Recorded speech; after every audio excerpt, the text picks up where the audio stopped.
Coffee with Kanmani. Coffee குடிச்சுக்கிட்டே இந்த கதையை கேளுங்க, நல்லாயிருக்கும். வாங்க கதைக்குள்ளே போகலாம். சமையலறையில் கடபுடவென்று சாமான்கள் உருண்டு கொண்டிருந்தன. வெண்ணிலா எழுந்து போய் சமைக்க ஆரம்பித்து விட்டாள். தூக்கம் போய்விட்ட போதும் கண்ணை மூடியபடி கட்டிலில் படுத்திருந்தான் சுரேஷ். மனம் முழுக்க யோசனையாகவே இருந்தது. வெண்ணிலா இரவு வீட்டுக்கு வரும்போதே 10 மணி ஆகிவிட்டிருந்தது. வந்து சமைத்து சாப்பிட்டு விட்டு படுப்பதற்குள் 11:30 தாண்டி விட்டிருந்தது. இதோ 4:30 மணி. எழுந்து விட்டாள். கண்டிப்பாக புலம்பியபடிதான் எழுந்திருக்க வேண்டும். என்ன செய்வது? ஒவ்வொரு நாளைக்கு இப்படி ட்ரெயின் லேட் ஆகிவிட்டால் இதே நிலைதான். சரியான நேரத்திற்கு ட்ரெயின் வந்துவிட்டால் பிரச்சனை இல்லை. என்றாலும் காலையில் இத்தனை சீக்கிரத்தில் எழுந்து கொள்வதை நிறுத்த முடியாது. காரணம், இப்போது எழுந்தால்தான் எல்லா வேலைகளையும் முடித்து ஆபீஸ் கிளம்ப சரியாக இருக்கும். இந்த காலகட்டத்தில் 2 பேரும் வேலைக்கு போனால் தானே குடும்ப செலவை சமாளிக்க முடிகிறது. எனவே 2 பேரும் வெவ்வேறு இடங்களுக்கு வேலைக்கு போவதென்றால் கஷ்டப்பட்டுத்தானே ஆக வேண்டும். அப்படித்தான் கஷ்டப்பட்டு கொண்டு இருந்தனர் வெண்ணிலாவும் சுரேஷும். அது போன 2 மாதம் வரை கஷ்டமில்லை. வெண்ணிலாவுக்கு இதே ஊரில் வேலை, சுரேஷுக்கு சென்னையில் வேலை. ஆனால் டிரான்ஸ்ஃபரில் வெண்ணிலாவுக்கு காட்பாடியில் போட்டதும் தான் துன்பத்தில் மூழ்கி போயிருந்தார்கள். துன்பம் என்றால் அதிகமான துன்பமில்லை. சுரேஷ் பெண்தான் அடிப்படைக்கு சொந்தக்காரி. அவள்தான் எல்லா வேலைகளையும் செய்தாக வேண்டும் என்று மற்ற ஆண்களைப் போல் நினைப்பதில்லை. இவன் சீக்கிரம் வந்துவிட்டால் அவளை எதிர்பார்க்காமல் எல்லா வேலைகளையும் செய்து விடுவான். இருவருக்கும் லேட்டாகிவிட்டால் தான் இந்த நிலை. இதற்கென்று இருவர் வீட்டிலும் ஆட்கள் இல்லாமல் இல்லை. ஆனால் வருவதற்குத்தான் முடியவில்லை. இருவர் வீட்டில் இருந்தவர்களுக்கும் அவரவர் வேலைகளை கவனிக்கவே சரியாக இருந்தது. சுரேஷின் அம்மா மட்டும்தான் சும்மா இருந்தார்கள். ஆனால் வயதானவர்கள். அவர்களை கவனிக்கவே ஒரு ஆள் தேவைப்படும் போது அவர்கள் எங்கே வீட்டு வேலைகளை செய்வது? அதுவும் 3 அண்ணிகளிடம் அவர்கள் பட்ட கொடுமைகளைத்தான் நேரிலேயே பார்த்தோமே. எந்த வேலைகளை செய்தாலும் குறை சொல்லிக்கொண்டும் குற்றம் பார்த்து கொண்டும் அவர்களுக்கு ஒரு வாய் சோறு போடுவதற்குள் அம்மா பட்ட வேதனையை எத்தனை நாள் பார்த்து பார்த்து அழுதிருக்கிறான் சுரேஷ். அந்த நிலை இங்கும் வெண்ணிலா மூலம் வந்துவிடக்கூடாது என்பதற்காகத்தான் மாதம் அம்மா பெயருக்கு மணி ஆர்டர் அனுப்பி அம்மாவுக்கு மரியாதை கொடுக்கும் அளவுக்கு அண்ணிகளின் மனநிலையை மாற்றிவிட்டு தனியாக விட்டிருக்கிறான். வெண்ணிலா என்னவோ நல்லவள்தான். இதற்கென்று சொந்தமும் கூட. அம்மாவை நன்குதான் கவனித்து கொள்வாள். என்றாலும் பழக பழக பாலும் புளிக்குமே. 1 நாள் 2 நாள் அத்தை என்று விழுந்து விழுந்து கவனிப்பாள்.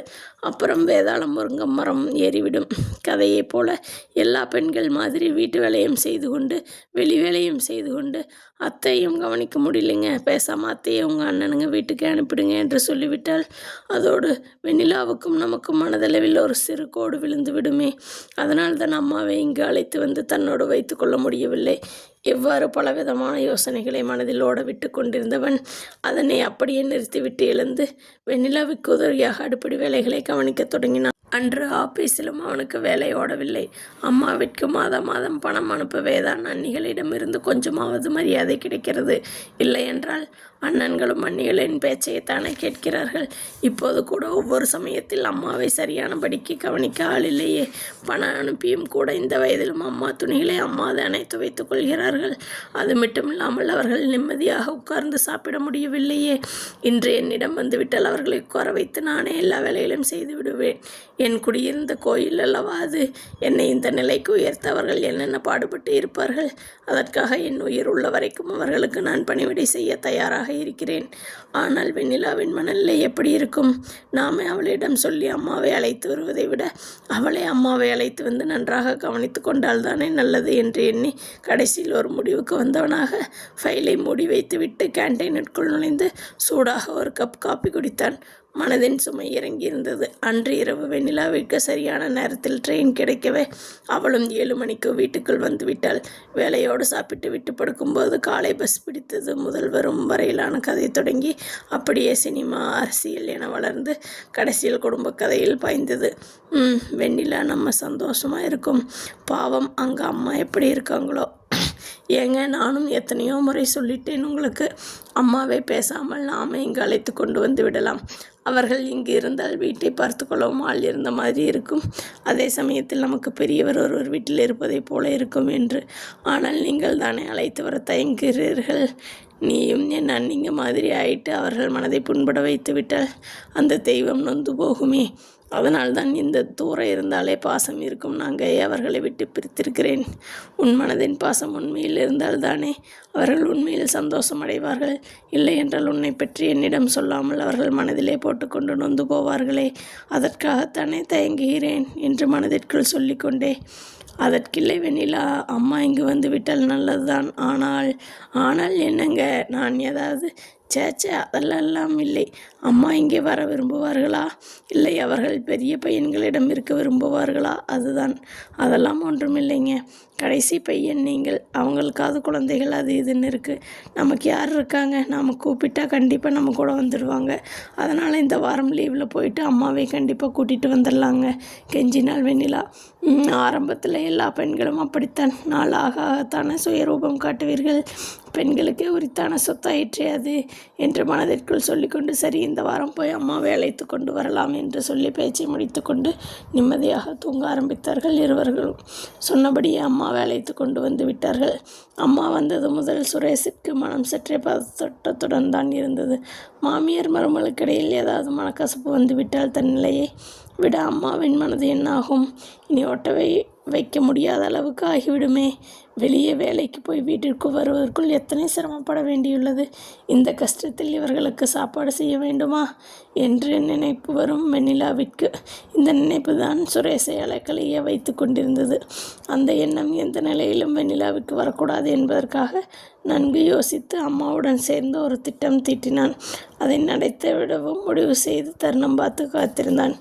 அம்மா வந்த அன்றோடு 2 வாரம் ஓடிவிட்டிருந்தது. வெண்ணிலாவின் மனதில் எந்த மாற்றமும் இல்லை. அம்மாவை உபசரித்து கவனித்த விதம் சந்தோஷப்படவே வைத்தது. இதே நிலை அவள் மனதில் என்றென்றும் இருக்க வேண்டுமென்றால், அம்மாவின் மேல் உண்மையான பாசம் இருக்க வேண்டுமென்றால் அவள் மனம் நெகிழ வேண்டும். அதாவது நெகிழும்படி அம்மா நடந்து கொள்ள வேண்டும். ஒர்க் அவுட் ஆகுமா? காத்திருந்தான்.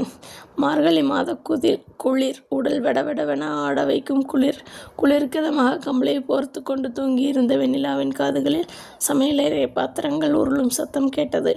பூனை ஏதாவது இருக்கும் என்று மனதை சமாதானம் செய்து கொண்டு மறுபடியும் தூங்க முயன்றவளின் காதுக்கு தொடர்ந்து சத்தம் கேட்டுக்கொண்டிருக்கவே கம்பளியை விலக்கி கடிகாரத்தை பார்த்தால் கண்கள் எரிச்சலாக இருந்தது.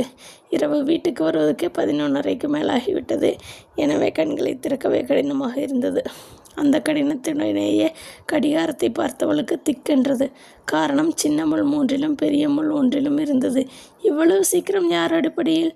ஒருவேளை சுரேஷாக இருக்குமோ? திரும்பி பார்த்தாள்.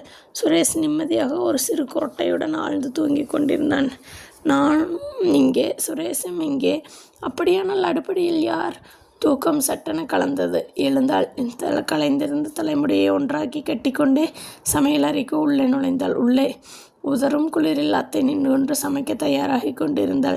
தூக்கி வாரிப்போட, அத்தை என்ன இது இவ்வளவு குளிரில் நீங்கள் இங்கே? பதறினாள். ஒன்றுமில்லம்மா வெண்ணிலா, பாவம் நீ போய் நிம்மதியாக தூங்கு. வந்ததுலேருந்து நானும் பார்த்துட்ருக்கேன். வீட்டு வேலையும் செய்துட்டு வெளி வேலைக்கும் போயிட்டு வர்றேன். நைட்டில் வீட்டுக்கு வரவே 12 ஆகிடுது. இப்போ இவ்வளவு சீக்கிரத்தில் எழுந்துக்க கஷ்டமாக இருக்காதா? எனக்கும் அந்த கஷ்டம் தெரியாதாம்மா. நான் என்ன செய்கிறேன்? பகலெல்லாம் உங்களை அனுப்பிட்டு சும்மா தானே வீட்டில் இருக்கிறேன். அப்போது நான் தூங்கிக்கிறேன். இப்போ நான் சமைச்சிட்றேன். நீ நிம்மதியாக தூங்கிட்டு வேலைக்கு மட்டும் போயிட்டு வா.